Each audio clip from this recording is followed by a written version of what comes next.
அன்பார்ந்த தோழர்களே, தலைவர் எழுச்சி தமிழரின் உயிரின் உயிரான விடுதலை சிறுத்தைகள், உங்கள் அனைவருக்கும் என்னுடைய பணிவான வணக்கத்தை தெரிவித்துக் கொள்கிறேன்.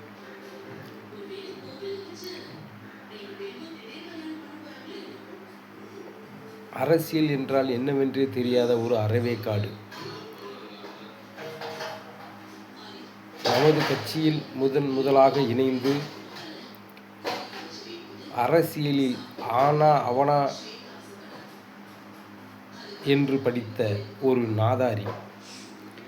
அரசியலில் அட்ரஸே நம் தலைவர் தான் கொடுத்தார். அந்த அறவேக்காடு ஆதவ் அர்ஜுனாவை பற்றி தான். சில தினங்களாக, சில மாதங்களாக தொடர்ந்து ஆதவ் அர்ஜுனா எந்த மேடையில் ஏறுகிறானோ அந்த மேடையில் நமது தலைவரை மிகவும் தரைக்குறைவாக பேசுகிறான். எங்கள் தலைவரை பேசுவதற்கு உனக்கு என்ன தகுதி இருக்கிறது, என்ன உரிமை இருக்கிறது? ஒன்றுமே புரியவில்லை. ஆதவ் அர்ஜுனா அவர்களே, நீங்கள் பேசும் வீடியோக்களை பார்த்தால் என்னுடைய ரத்தம் கொதிக்கிறது. மிகவும்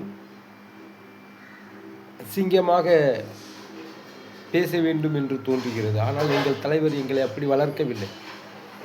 அதனால்தான் ஒரு அரசியலாக அறிவோடு நாவடக்கத்தோடு பேசி கொண்டிருக்கிறேன். அரசியலில் உனக்கு யார் முகவரி உன்னால் சொல்ல முடியுமா?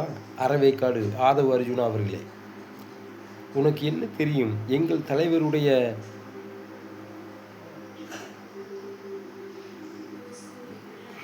வளர்ப்பு வார்ப்பு ஏதாவது உனக்கு ஒன்று புரியுமா? இன்று இருக்கும் அரசியல் கட்சி தலைவர்களிலேயே தமிழ்நாட்டில் எவனும் ஒரு தவறு கூட சொல்ல முடியாத ஒரு ஒப்பற்ற தலைவர் எழுச்சி தமிழர் அவர்கள். இதெல்லாம் உனக்கு நன்றாக தெரியும். தெரிந்தும் உனக்கு கிடைக்கின்ற அந்த மேடையை பயன்படுத்தி ஒருமையில் பேசி கொண்டிருக்கிறாய். உனக்கு என்ன தைரியம் இருந்தால் எழுச்சி தமிழரையும் விடுதலை சிறுத்தைகள் கட்சி தோழர்களையும் ஒருமையில் பேசி கொண்டிருப்பாய். ஆதவ் அர்ஜுனா, உழைத்து ஏதாவது உன் மனைவிக்கோ பிள்ளைகளுக்கோ ஒருவேளை சாப்பாடு போட்டிருப்பியா?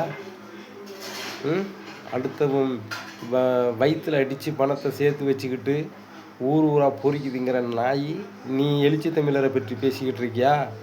ஆதவ் அர்ஜுனா, உனக்கு எச்சரிக்கையாக சொல்லுகிறேன். இதற்கு அப்புறம் நீ எழுச்சி தமிழர் என்ற பெயரை பயன்படுத்தினால் நீ தமிழ்நாட்டில் எங்கே வந்தாலும் உன்னை செருப்பால் அடிக்க தயங்க மாட்டோம் என்பதை. உனக்கு என்ன மேடை போட்டு தந்திருக்கிறார்கள்? நீ யாரை புகழ்ந்து பேச வேண்டும், நீ யாருக்கு விசிலடிக்க வேண்டும், யாருக்கு நீ ஜால்ரா அடிக்க வேண்டும் என்பதையெல்லாம் சிந்தித்து அவர்களுக்கு ஜால்ரா அடிக்க கற்றுக்கொள். உனக்கு வேண்டுமென்றால் நடிகர் விஜயை கையில் பிடித்துக்கொள், அவருக்கு எதையாவது செய்.